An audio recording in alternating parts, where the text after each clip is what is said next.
Friends, welcome to our channel. இன்னைக்கு நம்ம என்ன பார்க்க போறோம் அப்படின்னா, தமிழ்நாடு இன்ஜினியரிங் அட்மிஷனில் இன்னைக்கு information about the colleges booklet வந்து வெளியிட்டிருக்காங்க. ஸோ அது மட்டும் இல்லாமல் சீட் மேட்ரிக்ஸ் வந்து கூடிய விரைவில் வந்து கொடுக்குறேன்னு சொல்லியிருக்காங்க. அதை பற்றி தான் இந்த பதிவில் பார்க்க போகிறோம். இன்னொரு ஹாப்பி நியூஸ் என்ன அப்படின்னா, சீட்ஸ் வந்து இன்க்ரீஸ் ஆகிருக்கு. அதாவது நம்ம தமிழ்நாடு இன்ஜினியரிங் அட்மிஷனில் லாஸ்ட் இயர் கம்பேர் பண்ணுறப்போ இந்த தடவை சீட்ஸ் வந்து இன்க்ரீஸ் பண்ணியிருக்காங்க. அது வந்து ஒரு பெரிய ஹாப்பி நியூஸ். ஸோ இதில் 7.5% வந்து இன்க்ரீஸ் பண்ணியிருக்காங்க. ஸோ அதை பற்றிலாம் வந்து ஃபுல் டீட்டெயிலாக வந்து பார்த்துடலாம்.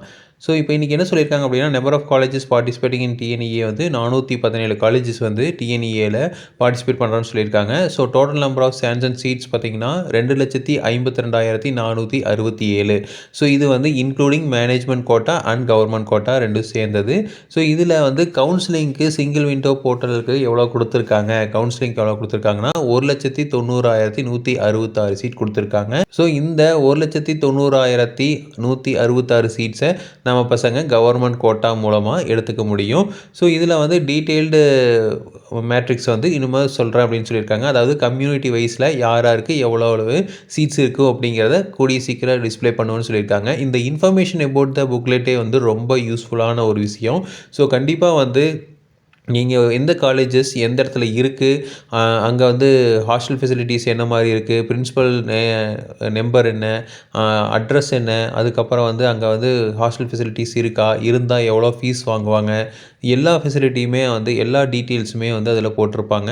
அதே மாதிரி இப்போது ஆட்டோனமஸ் காலேஜா இல்லை வந்து அக்ரிடேஷன் வாங்கியிருக்காங்களா, என்பிஏ அக்ரிடேஷன் வாங்கியிருக்காங்களா, ஸோ அது வாங்கியிருந்தாங்கன்னா எந்த இயர் வரைக்கும் வாங்கியிருக்காங்க அப்படிங்கிற ஃபுல் டீட்டெயில் வந்து பார்க்கலாம். ஸோ இன்டேக் வந்து எவ்வளவு, இப்போ ஃபார் எக்ஸாம்பிள் சிஇஜி கேம்பஸில் சிவில் வந்து இருக்குது அப்படின்னா சிவிலில் எவ்வளோ சீட்ஸ் இருக்குது, இசிஇனா எவ்வளோ சீட்ஸ் இருக்குது, கம்ப்யூட்டர் சயின்ஸ் எவ்வளோ சீட்ஸ் இருக்குது அப்படிங்கிற ஃபுல் டீட்டெயில் இருக்கும். இதே நீங்கள் லாஸ்ட் இயர் வந்த புக்லெட்டை வச்சு கம்பேர் பண்ணிங்கன்னா எவ்வளோ சீட்ஸை இன்க்ரீஸ் பண்ணியிருக்காங்க அப்படிங்கிறதையும் நம்ம தெரிஞ்சுக்க முடியும். ஸோ மொத்தமாக வந்து பார்த்திங்கன்னா 18,300 சீட்ஸை வந்து இன்க்ரீஸ் பண்ணியிருக்காங்க. அதில் 7.5% மட்டும் வந்து 917 சீட்ஸ் வந்து இன்க்ரீஸ் பண்ணியிருக்காங்க.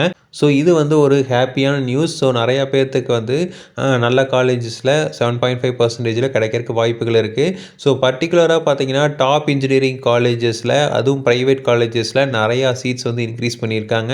ஸோ இது வந்து ரொம்பவே வந்து ஒரு பாசிட்டிவான சைனாக வந்து நம்ம பார்க்கலாம். ஏன்னா வந்து நம்ம ஆல்ரெடி பார்த்துருக்கோம். ஸோ கட் ஆஃப் மார்க்ஸ் வந்து நமக்கு வந்து நிறைய இன்க்ரீஸ் ஆகிருக்கு. அதாவது 190 to 195 உள்ள ஸ்டூடெண்ட்ஸோட கவுண்ட் அதிகமாக இருக்குதுன்னு பார்த்துருக்கோம். ஸோ அதனால் வந்து இந்த தடவை cut off mark 1 or 2 increase ஆகும் அப்படின்னு சொல்லிட்டு இருந்தோம். ஸோ அந்த மாதிரி சுச்சுவேஷனில் அந்த பர்டிகுலராக டாப் காலேஜஸில் நிறையா சீட்ஸ் இன்க்ரீஸ் பண்ணியிருக்காங்க அப்படிங்கிறது ஒரு ஹாப்பியான நியூஸ். ஸோ அதனால் வந்து நிறையா மாணவர்களுக்கு அந்த டாப் காலேஜஸில் சீட் கிடைக்கிறதுக்கு வாய்ப்புகள் இருக்குது. ரெண்டாவது பார்த்திங்க அப்படின்னா நிறையா ஸ்டூடெண்ட்ஸ் வந்து மேனேஜ்மெண்ட் கோட்டாவில் போகிறக்கும் வாய்ப்புகள் இருக்குது. ஸோ நிறைய பேர் வந்து பிஹெச்டிலே தான் படித்தாகணும் அப்படிங்கிற ஒரு ட்ரீமில் இருப்பாங்க. ஸோ அவங்க வந்து ஒரு 180 கட் ஆஃப் வாங்கியிருக்காங்க அப்படின்னா அவங்க வந்து மேனேஜ்மெண்ட் சீட்டில் போயிடுவாங்க.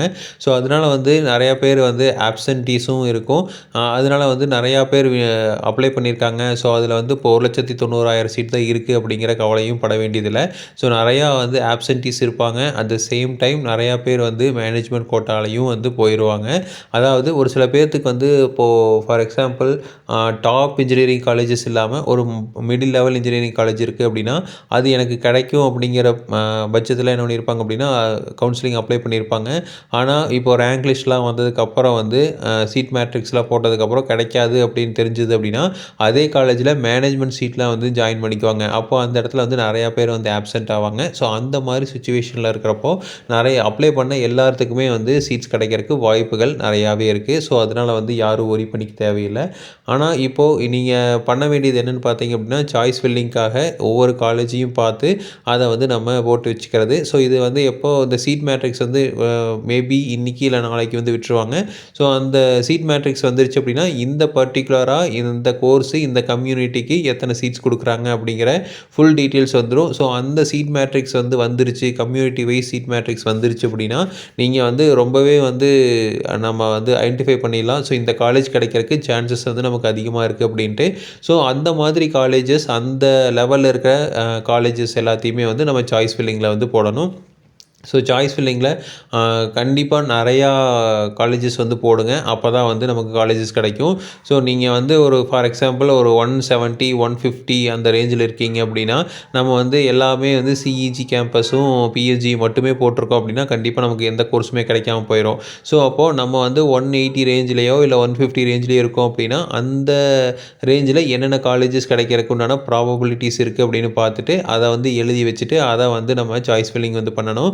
ஸோ சாய்ஸ் ஃபில்லிங்கில என்னென்ன பண்ணணும், என்னென்ன பண்ணக்கூடாது அப்படிங்கிறது எல்லாமே வந்து செப்பரேட் வீடியோ நம்ம பண்ணியிருக்கோம்.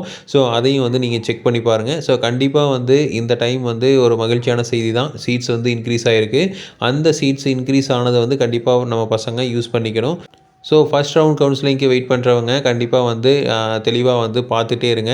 ஸோ இந்த சீட் மேட்ரிக்ஸ் வந்தோனே டக்குன்னு வந்து நம்ம வந்து என்ன காலேஜஸ் எடுக்க போறோம் அப்படிங்கிறத முன்னாடியே எழுதி வச்சுக்கோங்க. நம்ம டைம் வர்றப்போ நம்ம சாய்ஸ் ஃபில்லிங் வந்து பண்ணிக்கலாம். ஸோ இதே மாரி இன்ஃபர்மேஷன் உங்களுக்கு தொடர்ந்து வேணும் அப்படின்னா எங்க சேனலை சப்ஸ்கிரைப் பண்ணுங்க. Thank you.